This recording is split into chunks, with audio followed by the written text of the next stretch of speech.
বসো, পায়ের ব্যথা বাড়ি আর কি লাভ। দাদা তুই বাড়ি চলে যা। ওয়েট ওয়েট ওয়েট ওয়েট, তোমরা এখানে এটা করতে এসেছো?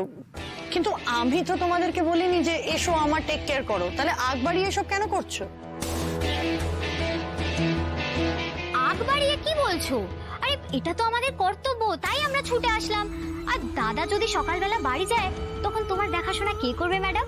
আমি কিন্তু রাজের সাথে অফিসিয়াল ওয়ার্কগুলো এখানে করছি, ঠিক আছে? রাজ তুমি থেকে যাও, তুমি যেও না। অফিসিয়াল কাজ না হয় পরে সারবে, ওইদিকে দাদা বাড়ি না গেলে বিপদ হতে পারে তো। বিপদ? কি বিপদ? দাদা বৌদির শরীরটা খারাপ করেছে, তোর না এখনই যাওয়া উচিত। কি বলছিস? কি শ্রীয়ের শরীর খারাপ? হ্যাঁ, সেই জন্যই তো ছুটে এলাম। তুমি ওইদিকে বাড়ি গেলে ম্যাডামের দেখাশোনা করার জন্য তো এখানে কাউকে থাকতে হবে। আমরা ম্যাডামের উপকার করার জন্যই এসেছি দাদা। হ্যাঁ রে দাদা, তুই আর দেরি করিস না, বাড়াবাড়ি হয়ে গেলে না বিপদ হয়ে যাবে। তুই যা। বিপাশা, আমি বেরোলাম, কোনো দরকার হলে আমাকে কল করবেন। কিন্তু রাজ, রাজ!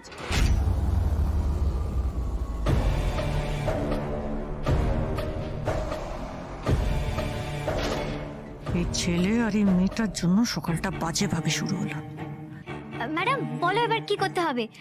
ব্রেকফাস্টে কি খাও তুমি? নিশ্চয়ই ব্রেকফাস্ট করার পর ওষুধ খেতে হবে। এই চুপ করবে? আচ্ছা, শ্রিয়ার যখন শরীর খারাপ তোমরা এখানে কি করছো? ওখানে থেকে তো ওর সেবা যত্ন করতে পারতে। কি হলো, চুপ করে আছো কেন? মুখ ভার করে দাঁড়িয়ে আছো কেন? উত্তর দাও। বিপাশা ম্যাডাম, তুমি কিছু মনে করো না। ওই দিদি, শ্রী দিদিকে না আমার ঠিক সহ্য হয় না। তোমার নামে কত কি বলে জানো? কি বলে ও আমার নামে? শ্রী, সত্যি কথা বলো, বাদল আর লাভলিকে কে বলেছে? মা তো বলেনি, তাহলে নিশ্চয়ই তুমি বলেছো। বলো সত্যিটা। তোমার প্রশ্নের উত্তর দিতে আমি বাধ্য নই রাজ। না না শ্রী, তুমি 100 বার বাধ্য, তোমাকে বলতে হবে, সত্যিটা বলতে হবে তোমাকে। দেখো রাজ, কাল রাতে আমি তোমাকে ফোন করে কিছু কথা জিজ্ঞেস করেছি, তখন তো তুমি বাধ্য ছিলে না, তাহলে এখন আমাকে কেন বাধ্য করছো? শোনো, কথা ঘুরিয়ে না, ঠিক আছে? বাদল আর লাভলি বলেছে যে তোমার শরীর খারাপ, এই দোহাই দিয়ে ওরা ওখানে গেছে, তাহলে তোমাকেই উত্তরটা দিতে হবে। সত্যি কথাটা বল। ঠিক আছে, আমি উত্তরটা দেব, কিন্তু এখানে নয়। কেন এখানে না?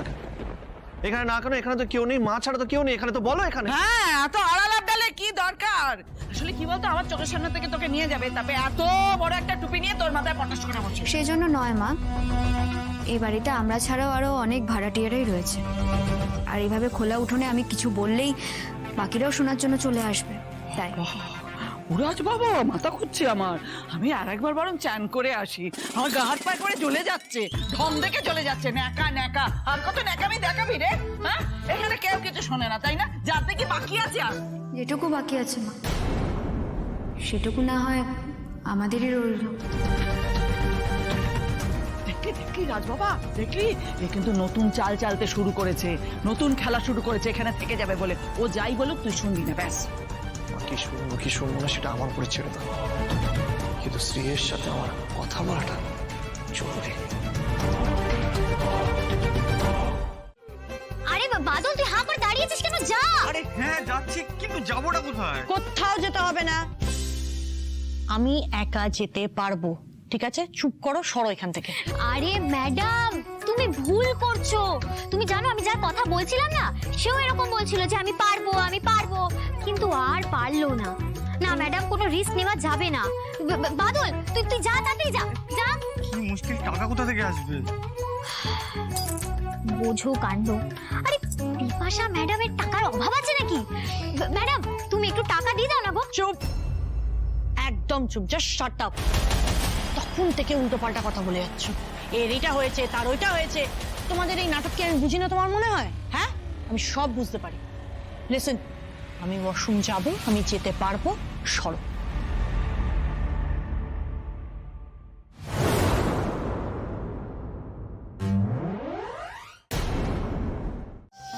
আমার ব্যথা করতে দেখো দেখো, দেখেছো দেখেছো, আমার ব্যথা হতে শুরু করলো।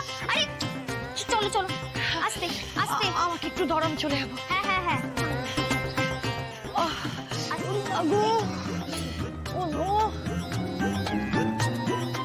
আর মানে লাভলির সন্দেহটাই ঠিক।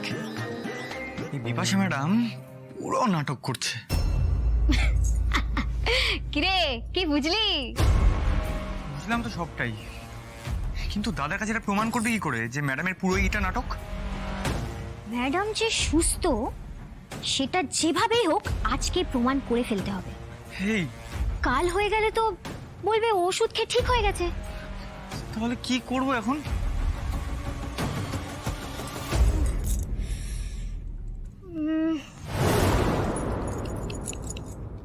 বাদল, হ্যাঁ। তুই দাদাকে একটা কল কর তো। কল কর কল কর। দাদাকে? হ্যাঁ হ্যাঁ হ্যাঁ, কর। হ্যাঁ। আর এইভাবে সব ব্যাপারে যদি তুমি শুধুমাত্র আমার দোষ খুঁজতে থাকো তাহলে তো সেটা খুব সমস্যা রাজ। জানি না কেন আমার মনে হচ্ছে বাদল আর লাভলি প্ল্যান করে বিপাশাকে বিপদে ফেলার চেষ্টা করছে। তাই নাকি? বাবা রাজ, বিপাশা যে বিপদে পড়তে পারে এটা তো আমি জানতাম না। না মানে তোমার মনে হয় যে বিপাশা বিপদে পড়ার মতো মেয়ে? যে মেয়ে একা হাতে এত বড় একটা বিজনেস সামলায় তাকে হঠাৎ করে যে কেউ বিপদে ফেলে দিতে পারবে, তা আবার বাদল লাভলির কাছে। তাছাড়া রাজ, তুমি কিন্তু আমাকে প্রমাণ করার জন্য সময় দিচ্ছো। একটু ধৈর্য ধরো, সবটা তুমি হাতে নাতে দেখতে পারবে। তার আগে আমি এই ব্যাপারে আর কথা বলতে চাই না। বিপাশার এই নাটক তুমি খুব শীঘ্রই এবার বুঝতে পারবে রাজ। প্রমাণ হয়ে যাবে কি সত্যি